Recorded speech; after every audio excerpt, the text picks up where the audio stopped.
तीन बेटियां। सरिता के घर में तीन बेटियां थीं। दो नौकरी करती तो एक पढ़ाई। अरे दवाई खत्म हो रही है, कोई है जो लेकर आएगा? तभी बड़ी बेटी रिया आ जाती है। हाँ पापा, ये रही आपकी दवाई। अभी खत्म होने में वैसे 2 दिन बाकी है। 2 दिन पहले ना बोले तो कौन सुनेगा? चिल्लाना तो पहले से पड़ता है ना कि सामान खत्म है। अच्छा जल्दी से छोटी चाय बना दे दीदी के लिए। जी माँ। और हाँ, पकोड़े तल लेना, बारिश का मौसम है, मजा आ जाएगा। मैं बाजार से आलू ले आती हूँ माँ, खत्म हो रहे हैं। घर का सारा काम बिल्कुल परफेक्ट चल रहा था। दोनों बेटियां पढ़ाई के बाद नौकरी कर रही थी और छोटी पढ़ाई, पिता की पेंशन और अपना मकान। लेकिन पास की कमला चाची।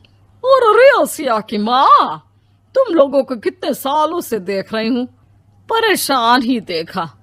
भगवान एक बेटा दे देता तो। अब किसी जन्म का कर्म खराब रहा होगा चाची, जो लड़का नहीं हुआ। वैसे काश एक लड़का हो जाता। पास छोटी बैठकर पढ़ रही थी। वो माँ की बात सुनकर किताब बंद कर देती है और खिड़की में खड़ी हो जाती है। खिड़की के बाहर रवि, जो कि पास ही में रहता है। अरे छुटकी, क्या सारा दिन किताब में नजर गड़ाई रहती है? मैं नकल करना सिखा दूंगा, तू आराम से पास हो जाएगी। आजा, चलना, सब बाहर खेल रहे हैं। तू तो लड़का है, फिर पढ़ता क्यों नहीं? तेरे सर पर तो माँ पिता की जिम्मेदारी भी है ना। कैसी बात कर रही है यार? जिम्मेदारी मेरी नहीं, पिता की है। पिता की क्या जिम्मेदारी, बता। देख, माता पिता लड़की की शादी के लिए पैसा जमा करते हैं, उसकी शादी कराते हैं, उसे पढ़ाते भी है ना? हाँ, वो तो सभी माता पिता करते हैं। क्या लड़की की शादी नहीं करते? उसकी भी तो करते हैं ना। हाँ करते हैं, लेकिन क्यों, कैसे? सुन, वो लड़के को पढ़ाते हैं इसलिए कि वो बुढ़ापे का सहारा बनेगा। शादी करते हैं कि उसकी बीवी आकर घर संभालेगी। लेकिन बेटियों के लिए कोई स्वार्थ होता है? नहीं ना। तभी तो पैदा होते ही मुंह बन जाता है। अब तू सोच, तू किसी के घर जाए और वो तुझे देखकर मुंह बना ले तो कैसा लगेगा? वो तो पागल होते हैं। बेटियां जीवन भर माँ बाप के लिए सोच ले, लेकिन फिर भी वो उसे अपना नहीं मानते। बेटे दिन रात निखट्टू बने रहे, लेकिन उम्मीद उन लोगों से फिर भी बहुत होती है ना? चल छोड़ना, तू ये बता कि किस जिम्मेदारी की बात कर रहा था तू पिता की? अरे यही कि अगर बेटे को बुढ़ापे का सहारा और रिटर्न के रूप में देख रहे हैं तो इन्वेस्ट भी तो अच्छा करना चाहिए ना। छुटकी समझ जाती है कि समाज की सोच क्या है और चाहे जो हो जाए उसे किताब बंद नहीं करनी। तभी वहाँ बड़ी बेटी आ जाती है। माँ, अरे ओ माँ, ये ले मिठाई खा ले। क्या हो गया? लड़का पसंद आ गया क्या कोई? भाई ऐसा हो तो मिठाई ना ही खिला, चली जाएगी तो घर कैसे चलेगा? अरे लड़की को क्या जीवन भर बिठाने का इरादा है? तू बता बेटी, किस चीज की मिठाई खिला रही है, क्या हो गया?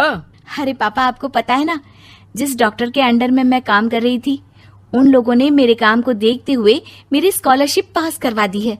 अब अस्पताल में ही क्लास चला करेगी, आगे की पढ़ाई भी और पैसे की कमाई भी। ये तो अच्छी बात है। तू पढ़ जाएगी तो छोटे को भी अपनी राह लगा लेना। बाकी मजली तो वैसे ही ऑलराउंडर है।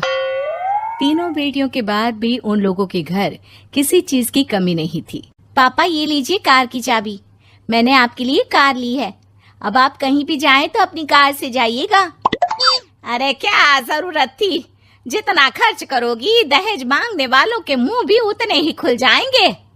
तो हम दीदी की शादी ऐसे घर में करेंगे ही नहीं जहाँ शादी के लिए पैसे मांगने की जरूरत हो। अरे जो खुद खड़ा नहीं होगा वो हम लोगों के कंधे में क्यों शादी करेगा? क्यों पापा?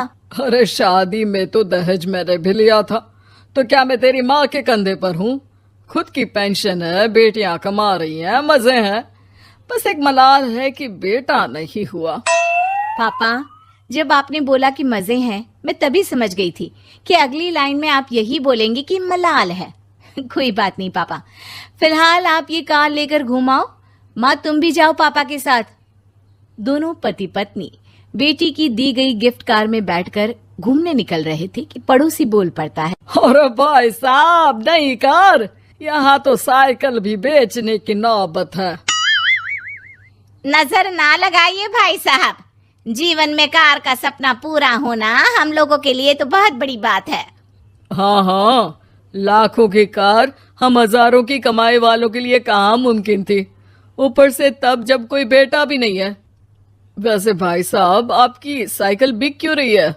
भगवान की दुआ से तो आपके 4 लड़के हैं। हाँ हाँ, आपको तो हेलीकॉप्टर से घूमना चाहिए। और खाक हेलीकॉप्टर भाई साहब, अब क्या छुपाना, 2 लड़के तो कुछ कमाते ही नहीं, सारा दिन टीवी मोबाइल में लगे रहते हैं।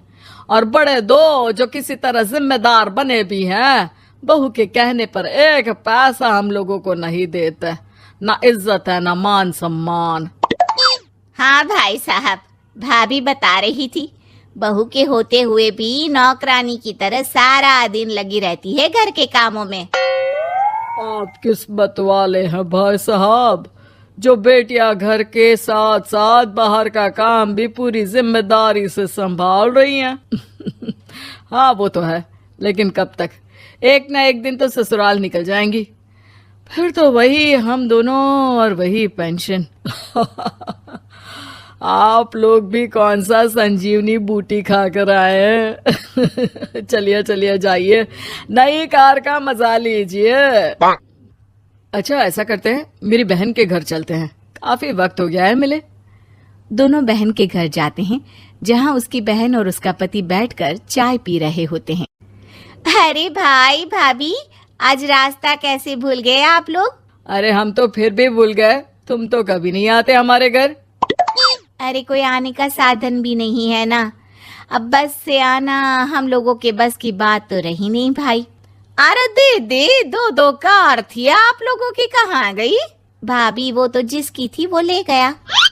मतलब? 2 बेटे हम दोनों से अलग हो गए हैं, अपनी कार ले गए, अब हम दोनों अकेले, खुद बनाना खुद खाना। भाई बहन के घर से मिलकर बेटी की गिफ्टेड कार में बैठकर निकल जाते हैं। काश हम लोगों को भी लड़का हो जाता।